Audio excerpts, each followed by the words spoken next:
John Boy and Associates. News 12, voted best weather coverage by the Georgia Association of Broadcasters. From the station that's on your side, this is News 12 at 6 o'clock. Tyreek Robinson died before he had a chance to serve as a newly elected board member on the Richmond County Board of Education. The sheriff's office ruled his death a suicide after Robinson's business partner went public with allegations he stole from her, and before he ever testified in court against her ex-boyfriend over a pending assault charge. The allegations are not the only factors that weighed on him before his death. Our senior investigative reporter Liz Owens exposes the political pressure he was also under. So Tyreek was the youngest member ever elected to the Richmond County Board of Education. He was only 20 years old, so he was inexperienced and perhaps naive to politics in Augusta, Richmond County. Tyreek Robinson wasn't afraid to speak up. Us as a county with 8 high schools should be able to have an in-person graduation on a football field. Even as a senior in high school during the pandemic. Board of Education should be discussed. You should be discussing this right now in the board meeting. You guys have meetings after meetings, and nothing is done. And his name meant a lot to him because he knew he was a voice for a lot of people. You know, young, old, it didn't matter. He wasn't afraid to speak up 2 years later after winning a seat on the Richmond County Board of Education. So I knew in getting in this race I would have to have some tough skin.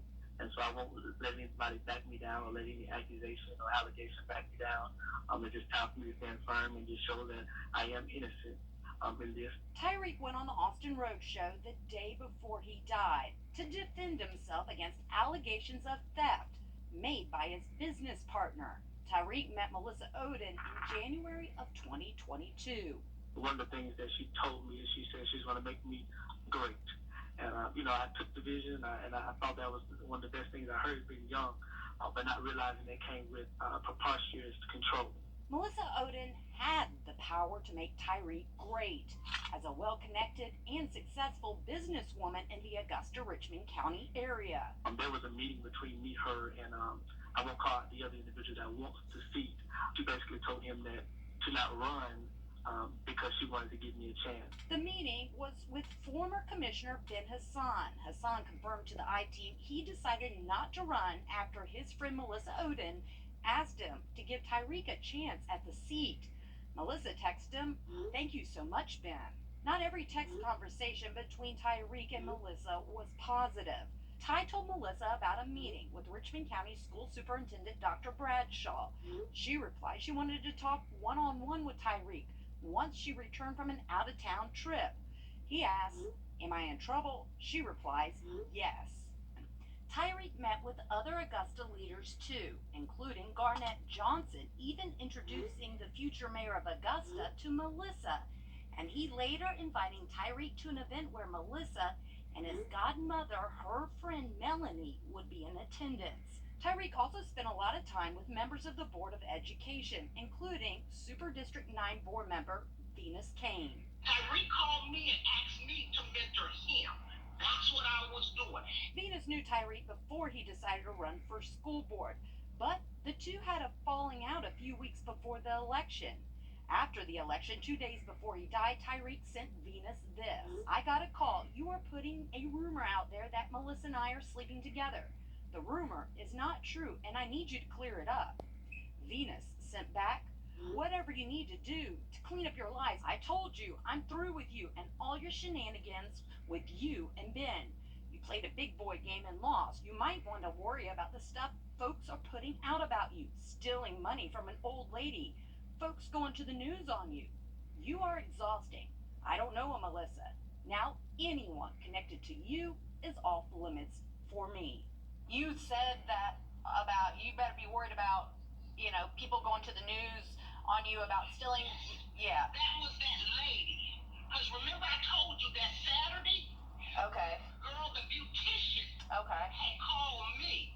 The beautician, Tyreek's godmother, introduced him to Melissa. Melanie told Venus the same story Melissa told the I-Team a few days earlier, and that Tyreek defended himself against on the Austin Road Show the day before he died. She's saying that you used company credit cards to pay for your billboards. She gave me money for my campaign. I never once misused her credit card or the company credit card. Tyreek publicly thanked his godmother for the billboard, Melissa's friend, 2 months before the allegations. Did you go to any news outlets on him about the allegations about him stealing money and not living in the district? No, I didn't know anything about it because I had stopped talking to Tyreek by then. And I'm gonna be honest, the biggest thing that pissed me off, Tyreek sent me a text, you should see it, where he asked me to go to the Champions Retreat and have dinner with him. Tyreek invited Venus to dinner in mid-October, a month before the election and a month after Pete Fletcher, the longtime attorney for the Richmond County Board of Education, passed away. He calls me. I said, what's this about? He says, my aunt wants me to get you and Randy Frails together. I said, oh, no. I said, I'm not doing that, Tyreek. I said, you know that. I said, I'm not doing that. I said, I'm not getting caught out in public having lunch with you or dinner with you and Randy Frail. So when we go to look for an attorney, Randy Frail get it, people start saying I did something illegal. That's when I found out, which I did not know. Randy Frails was Tyreek's attorney. So those are the type of shenanigans I was talking about. Randy Frails is also Melissa Oden's attorney and currently representing her in a case she filed against Tyreek's estate after he died. Frails also represents the agency that investigated Tyreek's death and ruled it a suicide. And before becoming counsel for the Richmond County Sheriff's Office, he donated heavily to Richard Roundtree's campaign for sheriff. He was trying to drag me into whatever he was doing, but I didn't know what he was doing on the other side, Liz. You don't know still? I still don't know, Liz. So when Tyreek turned on me and said, I'm supporting these people, that's another shenanigan I was talking about. Because a week ago, you was all Team Venus. Whatever shenanigans were going on behind the scenes scared Tyreek to the point he told his family he feared for his son and mother's life. A month later, it was his life that was lost. Melissa Oden never went to law enforcement for the allegation she made against Tyreek, the theft ones, but she did file a claim against his estate in probate after he died. In the meantime, charges are still pending in North Carolina against her for attempting to bribe Tyreek into dropping an assault case against her ex-boyfriend and later changing her story after Tyreek died.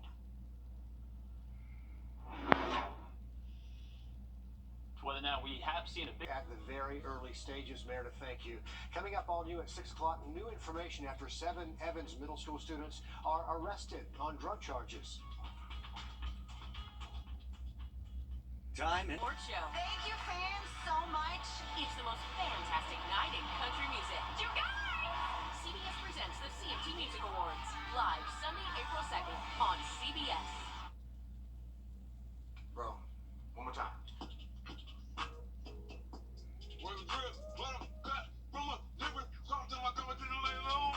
Jif peanut butter. It's that jipping good. Ludacris changed his flow for it.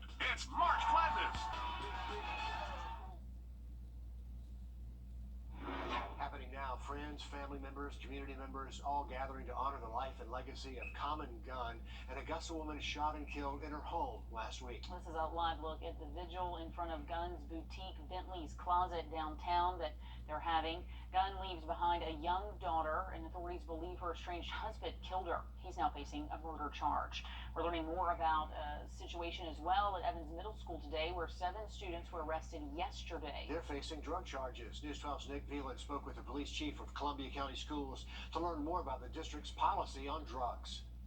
All of our schools are drug-free zones. Columbia County School District Police Chief Gary Owens wants those to know that the students arrested yesterday for allegedly having liquid THC shows that the district is not messing around.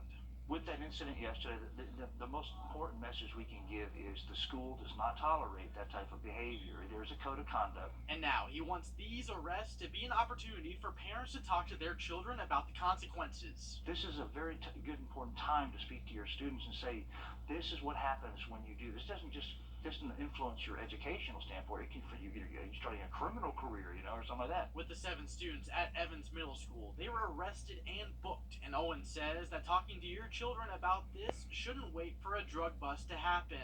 Don't wait until something like this happens at the school. That's the thing we want to take away from this. This is not the time to wait for something to happen. If we prepare ahead of time, when a hurricane comes, we prepare. When things happen in school, we prepare. And says that this conversation should be 2 ways.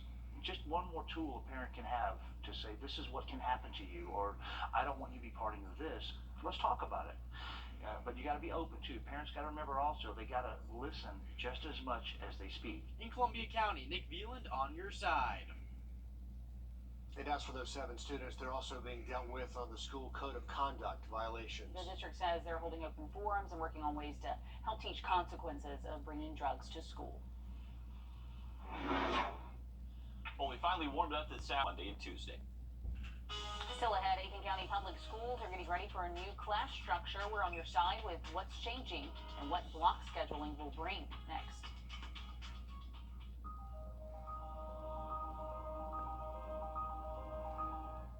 The accident was not my fault. When you're injured, you need help fast. Call George Sink Injury Lawyers at all nights. You need someone that's gonna fight for you. Call now. Call George Sink Injury Lawyers at all nights. School leaders in Aiken County say the public school district will shift all high schools to a block schedule starting this fall. News 12's Taylor Martin is on your side with what you need to know about the pros and cons of this new schedule. Room for more electives and opportunity to retake failed classes. Just a few benefits Aiken County says will come from the new block scheduling, but some parents say their students aren't in on the changes. They're not exactly thrilled with it. Kristen Brown is the mother of 2 students at North Augusta High School going into their junior year in the fall. While she sees the potential benefits to block scheduling, Kristen tells me she still has concerns about how it will all work. The hardest thing for me for the transition, like seeing for them, is the longer class schedules, and that's not really realistic for college either, unless you're taking a long class, but generally it's a 50-minute, 40-minute class in college. Professor Christine Craddock with Augusta University's College of Education breaks down some of the pros and cons from the higher education perspective. Classrooms that mirror college instruction, more electives, and less transitions are just a few of the pros. And the cons could be a difficult adjustment for teachers and more time to engage students in a productive way. And with these changes, Kristen just hopes there are plans in place to help everyone adjust. I feel like kids already have a hard time focusing, so I'm curious as to how that will help and how the teachers will adjust to that. Another announcement from the Aiken County Public Schools today. Officials unveiled the new mascot for Highland Springs Middle School. More than 1,200 people voted and ultimately chose the Highland Springs Riverhawks. So that will be the new mascot. More than 70 volunteers came out to help clean up trash along Bettis Academy Road in Aiken. It's part of an organized effort by a group called Clean Up Aiken.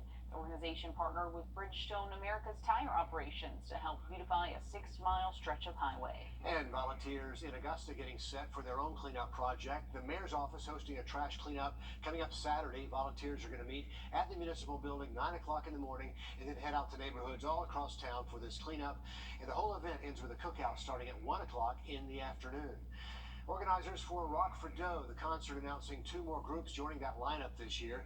First Tee of Augusta welcoming back Sister Hazel, along with Voice of Harold. The artists were going to join Riley Green, Cody Webb, and DJ Rock for this 19th annual show benefiting First Tee of Augusta. It's happening April 4th at the Lady A Pavilion at Evans Town Center Park, a Masters Week tradition. And another sign, we're getting closer to Tournament Week in Augusta. Those signs directing traffic for visitors coming to town, they're popping up all around town right now. You can expect to start seeing more traffic next week when the Augusta National Women's Amateur starts. So golf season is upon us. For the weekend, we are tracking some thunderstorms both Saturday and Sunday. Make sure you have our First Alert weather app downloaded to keep an eye on those storms if you have outdoor plans. Now look at the 7-day just after the break.